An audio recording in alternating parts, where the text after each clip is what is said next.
ஐயா, காஷ்மீர் அனுபவங்கள். அந்த கடன் பிரச்சனைங்கும்போது சாமி உங்கள காஷ்மீர் போ சொல்லியிருக்காரு. அங்க போகும்போது அங்க நீங்க என்னென்ன சந்திச்சிருக்கீங்க? சுவாமி காஷ்மீர் போக சொல்லலை. எனக்கு கடன் பிரச்சனைகள் தலைக்கு போல பிரச்சனைகள் தலைக்கு மேலே எங்கே பார்த்தாலும் கடன். கடன்காரன் தான், கடன்காரன் தான் சுற்றி சுற்றி காட்சி அளிக்கிறான் எனக்கு. நான் எங்கே போகிறதுன்னு தெரியல. கண்ணு காணாத தொலைக்கு போயிடுவோமேன்னு நினைக்கிறேன். நான் சாமிகிட்ட கேட்குறேன், சாமி நான் ஜம்முக்கு போயிடட்டுமான்னு கேட்குறேன்.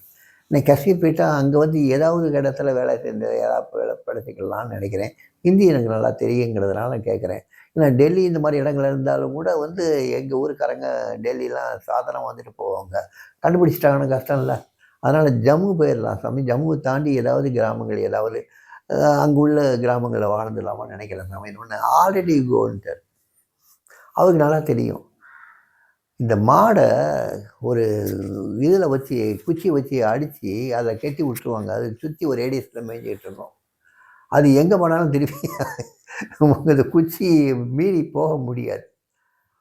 அதே மாதிரி நானும் எங்கெங்கேயோ சுற்றணும்னு நினச்சிட்டு அங்கே போயிடலான்னு நினச்சிட்டு முடிவு எடுத்து ட்ரெயினில் டிக்கெட் போட்டாச்சு, போயாச்சு, நேராக போயாச்சு. ரிட்டன் டிக்கெட்டு போடலை.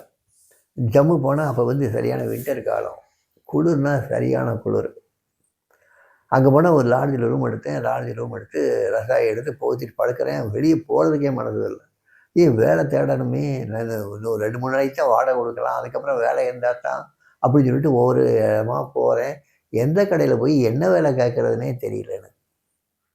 ஏன்னா நானே 4 பேருக்கு வேலை கொடுத்தவன். நான் போய் எந்த கடையில் என்ன வேலைக்காக நான் கேட்க முடியும்? அதையும் மீறி 2-3 இடங்களை கேட்டேன், வேலை இருக்குமா அப்படின்னு சொல்லி கேட்கும்போது ஜா ஜா ஜா ஜா அப்படின்னு சொல்லி அனுப்பிச்சிட்டான். எனக்கு ஒரே வேதனையாக போச்சு. இந்த குளிருக்குள்ளே எப்படி வாழ்கிறது? சாப்பாடு சாப்பிட்டா ஒவ்வொரு வேலையும் 50 ரூபா ஆகுது. கையில் இருக்க பணம் கொஞ்ச நாள் சரியாக போகும். திருப்பி ஊருக்கு போகிறது கூட பணம் இருக்காது. ஊருக்கு போயிடுவோம்னு சொல்லிட்டு அன்றைக்கி ராத்திரியே ட்ரெயினை பிடிச்சி வந்தாச்சு. நெக்ஸ்ட்டு 4 நாள் கழித்து சாமி வந்து பார்க்க வர்றேன். என்ன ஆச்சுன்னு சாமி கேட்குறாரு. சாமி அங்கே என்னால் இருக்க முடியல. All right, my father wants you here. எங்கள் அப்பா உன்னை இங்கே தான் இருக்க வைக்கணும்னு நினைக்கிறாரு. Don't father, you can be here அப்படிங்கிறார். அப்புறம் சொல்கிறாரு மறுபடியும், whatever happens by the will of my father, so nothing is wrong, nothing is wrong, everything is perfectly all ரைட்டுங்கிறாரு. அவர் கொடுத்த தைரியத்தில் நேராக ஊருக்கே போகிறேன். ஊருக்கு போயிட்டு எல்லா கடைக்காரனையும் கூப்பிட்டு வச்சு ஐயா என்னால் கொடுக்க முடியாது, என்கிட்ட பணம் கிடையாது, தைரியமாக சொன்னேன். தைரியம் வந்து அது எப்படி வந்ததுன்னா, ஜம்முலாம் போயிட்டு வந்து எங்கேயும் போக முடியாது, எதுவும் பண்ண முடியாது. சாமி வர சொல்கிறாரு, நடக்கிறதெல்லாம் நன்மைக்கு தான், எல்லாமே பர்ஃபெக்டாக நடந்துட்டுருக்கு, எல்லாம் அப்பா செயல் தான் சொல்கிறாரு. ஸோ நம்ம போய் உண்மையை சொல்லிடுவோம் சொல்லிவிட்டு எனக்கு பணம் கிடையாதுன்னு சொன்ன உடனே அத்தனை பேரும் யோசித்து போலீஸ் ஸ்டேஷனில் கம்ப்ளைண்ட் பண்ணி என்னை போலீஸ் ஸ்டேஷனில் உட்கார வச்சு ஒரு 18 நாள் ஜெயிலே வச்சாங்க. அந்த உண்மையை சொன்னதுனால 18 நாள் ஜெயில் வாசம். அதுக்கப்புறம் ஜாமீனில் வந்தேன். அந்த ஜெயில் சூப்பரிண்டென்ட்டே சாமியினுடைய டிவோட்டி. அவர் கடைசி நாள் அன்றைக்கி அவங்க வீட்டில் எனக்கு விருந்தே கொடுக்குறாரு. எனக்கு ஜெயிலுக்குள்ளே கிடைச்ச ராஜ மரியாதையை பார்த்திங்கன்னா பெரிய மரியாதை.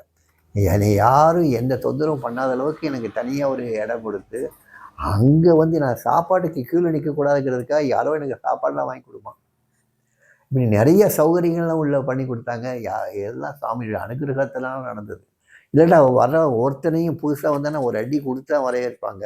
என்னை பார்த்தா நான் அடிக்கவே மனசு வரல அவனுக்கு. ஐயோ விதி அவனை எங்கள் கூட சேர்த்துச்சு, போ போ போ அப்படின்னு சொல்லி அந்த போலீஸ்காரனே அங்கே உள்ள சட்டாம்பிள்ளைகிட்ட ஒரு அந்த விசாரணை கைதிகள்லாம் அடைச்சி வைக்கிற இடத்துல ஒரு சட்டாம்பிள்ளை இருப்பான். அவன் அத்தனை கொலை பண்ணிட்டு வந்திருப்பான். அவன்கிட்ட சொல்லி இவரை கொஞ்சம் வித்தியாசமானவர், இவரை தனியாக வச்சு பத்திரமா பாதுகாத்துக்கோன்னு சொல்லி அனுப்புகிறாப்புல. அவன் பக்கத்துலேயே வச்சு பாதுகாத்துக்கிறான். இல்லாட்டா மற்ற கூட்டத்தோடு சேர்ந்து இருக்கவே முடியாதாங்க. ஸோ இவ்வளவும் நடந்து வெளியே வந்து காஷ்மீர் போயிட்டு வந்தது, அங்கே போயிட்டு வந்தது, இங்கே போயிட்டு வந்தது, எல்லாம் போயிட்டு வந்தாலும் இவற்றது தப்பிக்க முடியாதுன்னு தெரிஞ்சுக்கிட்டாச்சு. தப்பிச்சுட்டு இங்கே வந்தால் நேராக உண்மையை சொல்லி ஜெயிலுக்கு போயாச்சு.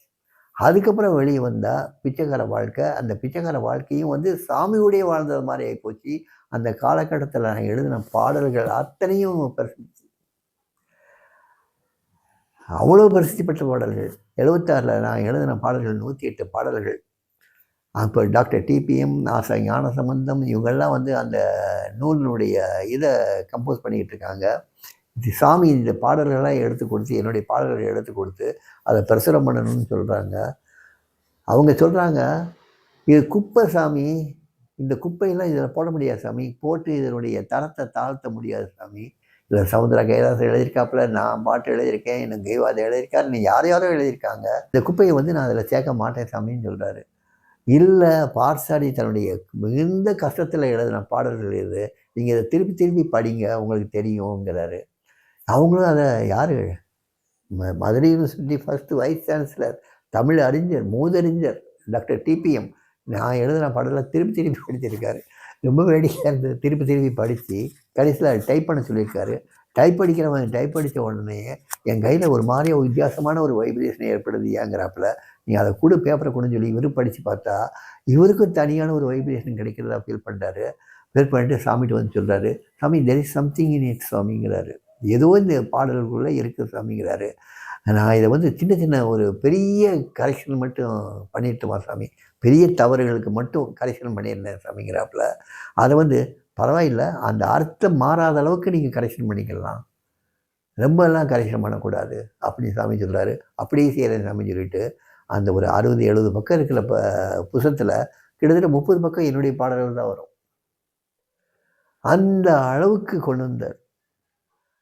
எங்கிட்டு காஷ்மீர் போயிட்டு ஒன்றும் பண்ண முடியாதுன்னு கீழே கூட்டு வந்து ஜெயிலில் வச்சு, அதுக்கப்புறம் வெளியே கொண்டு வந்து, வெளியே இத்தனை தமிழ் அறிஞர்கள் மத்தியிலையும் இவ்வளவு பெருமைப்படுத்தி, அப்போயே என்னுடைய கஷ்டம் குறையலை. கஷ்டம் அதுக்கப்புறம் தான் 5 வருஷங்கள் கஷ்டம் கூடிகிட்டே தான் போச்சே தவிர்த்து, அப்போ எனக்கு ஆகாரமும் இருக்க இடமும் எல்லாம் கொடுத்தது பூராமே சுவாமி தான்.